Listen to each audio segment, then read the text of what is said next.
예수님께서 3년여 동안 가장 공을 많이 들였던 사역이 있다면 바로 제자 훈련인 것 같습니다. 사역 초반부터 제자들을 부르시고 가르치시고 또 훈련시키시면서 또 그들에게 다른 사람들이 볼 수 없는 기적들도 경험하게 하시고 또 점점 예수 그리스도의 제자로 성장하게 하셨습니다. 그리고 또한 부활하시고 이후에 승천하시기 전에 마지막 명령도 그 제자들에게만 하셨고 그 명령 자체도 모든 족속으로 제자를 삼아라였습니다. 이 지상 명령이야말로 예수님께서 교회와 모든 성도에게 주신 사명입니다. 오늘 말씀을 통해서 그렇다면 예수님께서는 그 공생의 기간 동안 제자를 어떻게 만드셨는지, 어떤 방법을 사용하셨는지 한번 살펴보기를 원합니다. 1절 보시면 이렇게 나와 있어요. 예수께서 그 12제자를 부르사 더러운 귀신을 쫓아내며 모든 병과 모든 약한 것을 고치는 권능을 주시니라. 일단은 첫 번째는 제자는요 사역의 나눔으로 만들어지는 것을 볼 수가 있습니다. 예수님께서 처음 사역을 시작하셨을 때는 그 모든 이 기적과 치유를 혼자만 하셨습니다. 이 기적을 한다는 것이 어떤 방법을 배운다거나 어떤 비법을 터득해서 되는 것이 아니죠. 뭐 특정한 기도를 한다고 주문을 외운다고 어떤 의식을 행한다고 되는 기적이 아닙니다. 우리 인간은 내추럴한 사람들이잖아요. 근데 슈퍼내추럴한 그 내추럴함을 뛰어넘는 일을 우리는 할 수가 없습니다. 1절 말씀 보시면 아시겠지만 제자들이 더러운 귀신을 쫓아내며 병을 고칠 수 있었던 것은 예수님께서 그들에게 그 내추럴한 그들에게 슈퍼내추럴한 일들을 할 수 있도록 권능을 주셨기 때문입니다. 권능을 주시고 나서 제자들을 곳곳으로 보내셔서 사역을 하게 하십니다. 많은 사람들이 이 제자들의 어떤 이 치유 사역과 귀신 쫓는 사역에 많은 관심을 표현해요. 그리고 예수님을 믿는 사람이고 제자라면은 이 정도는 해야 되지 않겠느냐라는 생각을 합니다. 하지만 이 능력은요 순전히 예수님께서 권능을 주셔야만 할 수 있습니다.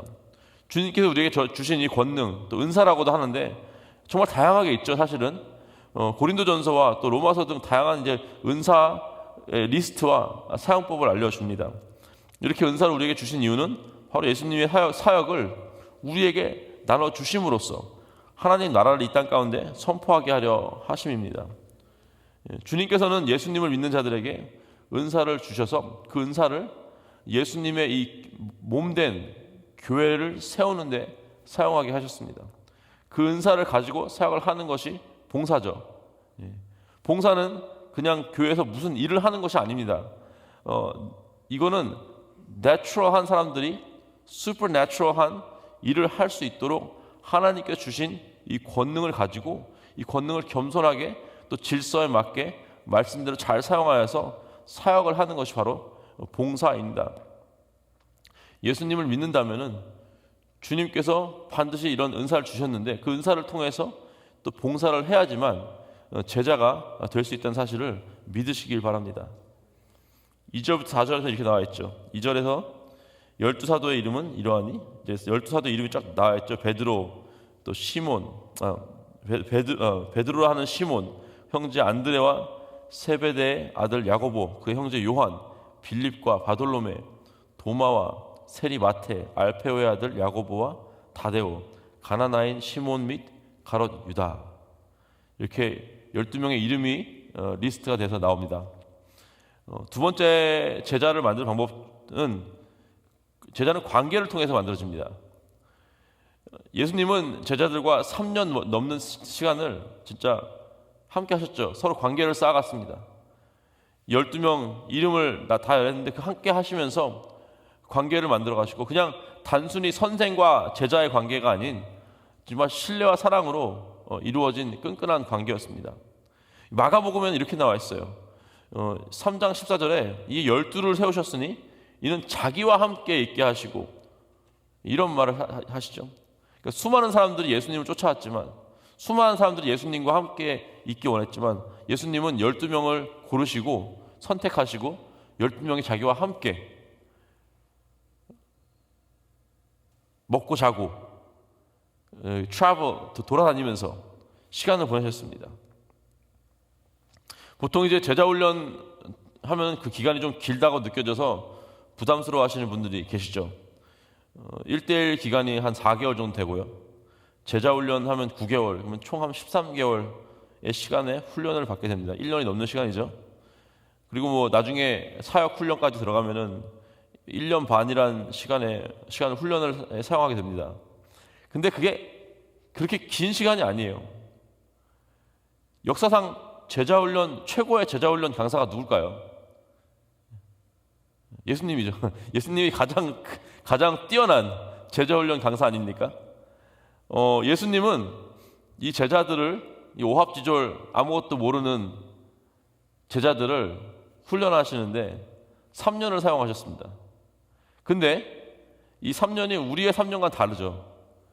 우리는 일주일에 한 많아봤자 뭐 한 번 만나지 않습니까? 많으면 2번 만날 수도 있고, 말씀 묵상도 나누고 이래도 최고 길어봤자 일주일 동안 그 제자반이 뭔가 같이 하는 시간은 3시간, 4시간밖에 안 됩니다. 역사상 최고의 제자 훈련 강사가 이 12명의 제자를 제자화하는데 꼬박 3년이 걸렸어요. 그것도 밤낮으로 함께 먹고 자면서 그 관계를 쌓아갔습니다. 그러니까 1년 반 정도 제자 훈련 어떤 프로그램에 들어온다는 것은 사실상 훈련 받는 사람에게는 너무나 부족한 시간입니다.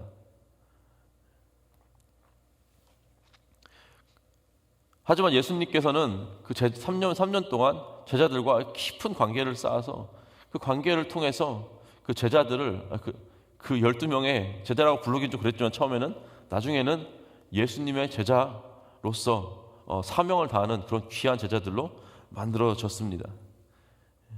7절 한번 가보시겠습니다. 가면서 전파하여 말하되 천국이 가까이 왔다 하고. 세 번째는 제자는요, 복음을 전할 때 만들어집니다. 제자들이 해야 하는 가장 중요한 사역은 무엇입니까? 바로 복음을 전하는 사역이죠. 아무리 수많은 사람들이 병 고침을 받고 아무리 수많은 귀신이 쫓아내진다 하더라도 복음이 없다면은 그건 아무 의미 없는 것입니다. 예수님께서도 선포하시던 그 천국 복음, 이것이 진짜라는 사실을 증명하시기 위해서 이런 기적들을 행하셨지, 복음이 없는 기적은 의미가 없는 것입니다. 하지만 기적이 없어도 복음 자체에 또 능력이 있습니다.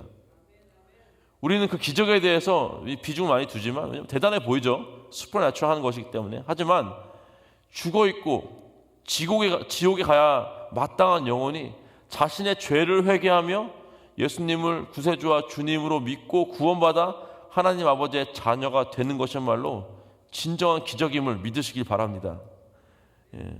그런 의미에서 오늘 이 자리에 앉아 계시는 예수님을 믿는 모든 분들은 삶에서 엄청난 기적을 경험하신 분들임을 믿으시기 바랍니다. 우리는 예수 그리스도의 제자들로서 이 엄청난 능력의 복음을 계속해서 전하며 이 기적을 계속해서 경험할 수 있다는 사실입니다. 예전에 제가 누군가에게 제자 훈련이 성공했다라는 사실을 어떻게 알 수 있습니까? 라고 물어본 적이 있어요. 한 명의 성도가 예수 그리스도의 제자가 되었다라고 알 수 있는 어떤 매트릭, 이런 그 방법이 있냐라고 물어본 적이 있습니다. 그때 그분이 이렇게 말씀하셨어요. 예수 그리스도의 제자라면은 재생산을 해야 된다. 제자를 만드는 성도야말로 진정한 제자다라는 것입니다. 이 예수님의 제자라면은 일단은 오늘은 이제 그 본문 안에서는 이 사역에 관련된 것만 봤어요. 그렇죠? 예수님이 하신 일들, 그러니까 예수님이 하신 일들을 그대로 따라하는 게 제자다. 맞는데 물론 다른 중요한 부분 또 있습니다. 성품도 있습니다. 갈라디아서 5장 보셔도 그렇고, 그렇죠? 빌립보서 2장 보셔도 그렇고, 거기에는 예수님이 하셨던 일보다는 예수님이 누구셨냐, 그러니까 예수님을 따라하라, 예수님의 성품을 배우고 따라하라라고 나와 있습니다.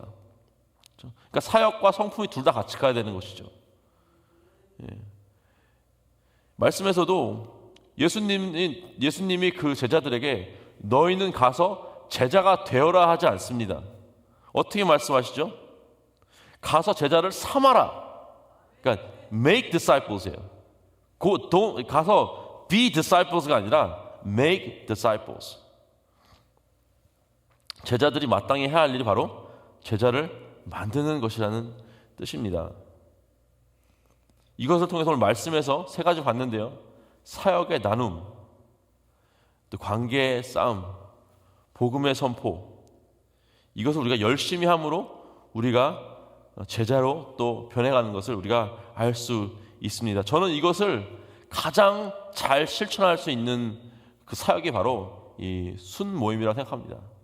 순장들이야말로, 그 순모님들이야말로 정말 이 사역을, 이 제자를 만드는, 재생산하는 사역을 실천할 수 있는 귀한 자리에 있다는 사실을 여러분 믿으시기 바랍니다. 가서 이 순원들과 함께 주님의 교회를 섬기는 이 사역을 아주 잘 이렇게 북돋아 가지고 나눌 수 있고요. 또 그들과 함께 깊은 관계를 매주 만나면서 쌓아갈 수 있습니다. 그리고 그들에게 또 그들이 나가서 또 복음을 선포할 수 있도록 계속해서 도와줄 수가 있습니다. 그래서 이 본인이 내가 예수 그리스도 제자다라면은 어쩌면은 우리가 가장 추구하고 가장 귀하게 여겨야 될 사역이 바로 이 순장 사역이라고 저는 생각을 합니다. 저는 예전에 이제 가정교회 시스템에서 사역을 했었기 때문에 거기서 목자라고 했는데 목자 목녀 했는데 거기서 마찬가지였어요. 가장 예수 그리스도의 제자라면은 목자의 그 사역을 통해서 제자들을 계속해서 만들어내는 사역이 가장 귀하다라고 그때도 저는 배운 적이 있습니다. 왜냐하면 예수님께서 우리에게 말씀하신 것이 뭐라고요? 가서 제자가 되어라가 아니라 가서 제자를 삼아라라고 말씀하셨고, 그것이 우리 교회에 우리 성도들에게 주신 가장 귀한 가장 중요한 명령이기 때문입니다. 예수님께서 명령하신 이 제자 만드는 삶을 사시기를 주님의 이름으로 축복하고 또 기도합니다. 함께 기도하시겠습니다. 하나님 감사합니다. 주님, 이 시간 주님께서 우리 이 교회에게 또 우리 자신들에게 각 개인에게 명령하여 주신 이 지상 명령을 우리가 잘 지키고 있는지 우리 말씀을 통해서 한 번 더 조명해 보기 원합니다. 우리가 사역을 나누고 사역을 열심히 참여하고 또 우리가 관계를 깊이 쌓아가며 또 복음을 선포하고 사는지 그것을 잘 기억하게 하시고, 또한 사역뿐만 아니라 예수님의 그 성품도 닮아가는 우리 모두가 될 수 있도록 하나님 인도하여 주시옵소서. 주님께서 하셨던 일과 주님을 닮아가는 우리 제자가 될 수 있도록 하나님 역사하여 주시옵소서. 감사하며 우리 주 예수 그리스도의 이름으로 기도했습니다. 아멘.